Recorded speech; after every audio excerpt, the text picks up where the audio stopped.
What's up YouTube? Today I'm going to be going over how to modify your modern Carhartt jacket into a Vietnam era mid-war Marines jacket. Now, these parkas that came out during the mid-war, they weren't really made for the army or for the military. They were actually privately produced. That's what a lot of collectors say. They were privately produced, and a lot of grunts got their hands on them, and we don't know what happened to them after that. You actually never really see any of these on eBay. You can barely find them on Google, and the only evidence is pretty much photos. You see them thrown all over the Hue City. Seems like only Marines ever had these things, and yeah, they're almost non-existent. So this modern day Carhartt jacket is the closest thing to a reproduction of one. You have to do a lot of modifications to make it look very authentic. I'm going to be going over that step by step, and yeah, so Grunt Power showed me how to do this. Full credit goes to him. He showed me photos and so on and so forth, so you guys should go subscribe to him. He's a real cool dude, and he has an amazing impression. So yeah, let's get to it, guys. What you'll be needing, simply enough, is some scissors, some sewing thread, white rope / thread, some nail polish remover, and this is more of a detailed piece, but it's, I guess, compact clothing marking kit. The first step is going to be removing this extra material. This is really more of like a secure fabric, just to make sure everything's waterproof. You don't need that, and that's honestly not accurate to the original, so go ahead, try getting as much off as possible, and try making it somewhat clean. I would say just kind of follow this line right here. But yeah, I'm gonna go ahead and do that, and we'll move on to the next step. Now what you're gonna want to do is remove this crappy logo. Go ahead, cut this off. I would cut around the loop. I guess try making it look a little nice, but yeah, that's the next step.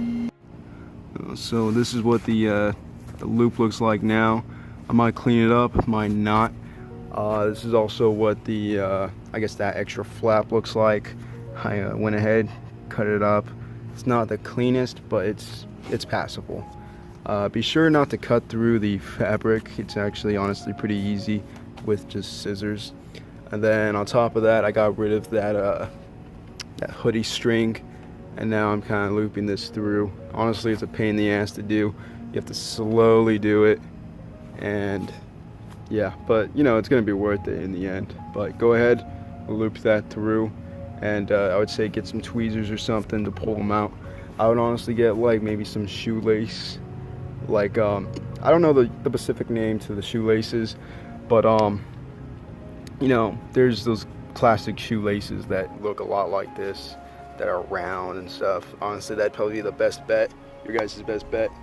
And I'd probably cut the tips off or something like that. But yeah, guys, so next step is going to be modifying this collar, and see you guys soon.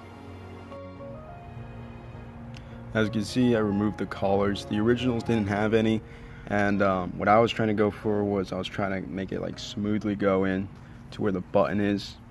That's probably what I did. Was I just kind of folded it, taped it down, and just kind of messed around with it, and eventually I started cutting fabric off and then kind of putting thread in just to secure it.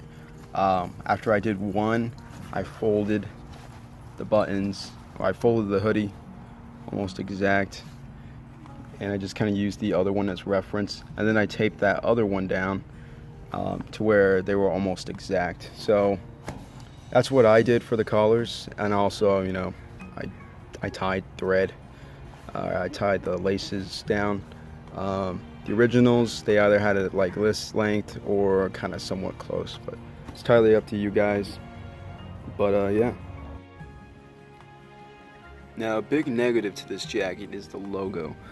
You got this huge logo on the sleeve, and honestly, it just throws everything off. And it's terrible for, I guess, reenactments and somewhat photo shoots, because you can kind of see it if you really are looking for it.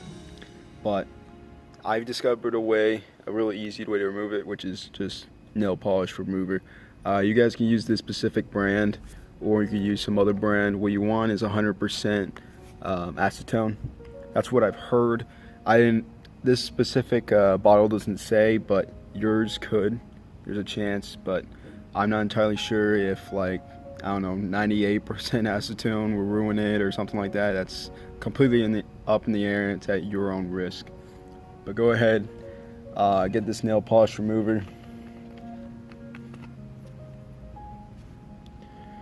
Get a cotton ball or a paper towel and go ahead, kind of soak it a bit.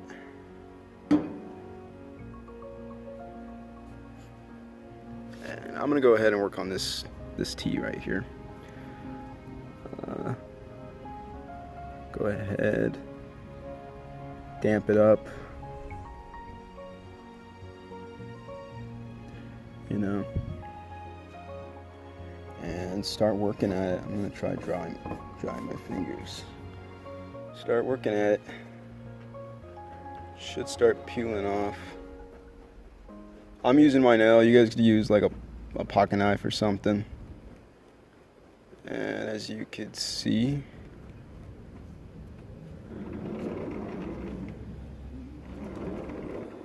it's starting to loosen up.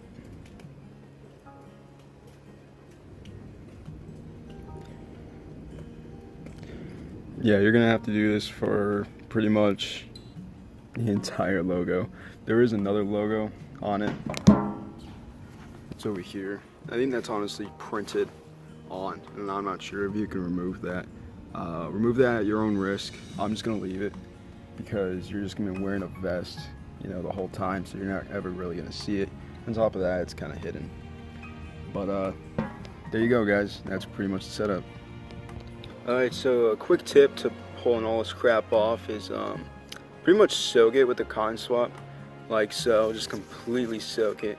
I would get one that's like pretty full with fucking nail polish remover, and only pretty much scratch it off to the point where you can get a grip on this crap, and you could actually peel it off relatively easy, and it saves a lot of time.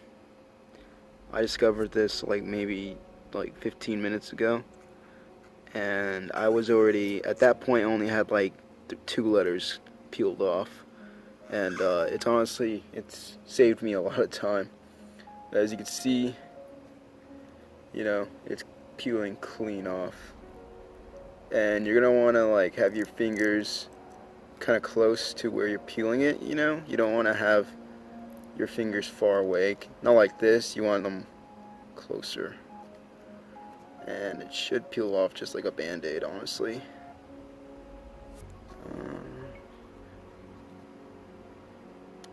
There you go, just like that.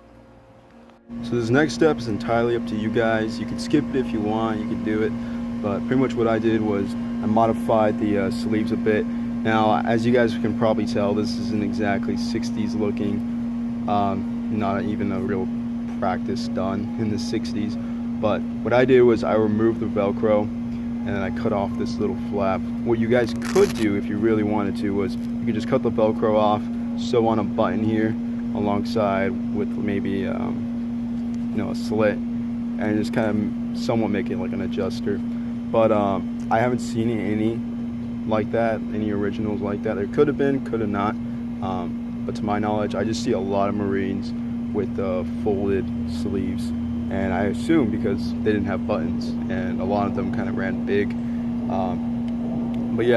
But another thing I did was whenever you fold this thing up, as you can see, it's pretty thick. There's a pretty thick gap in material.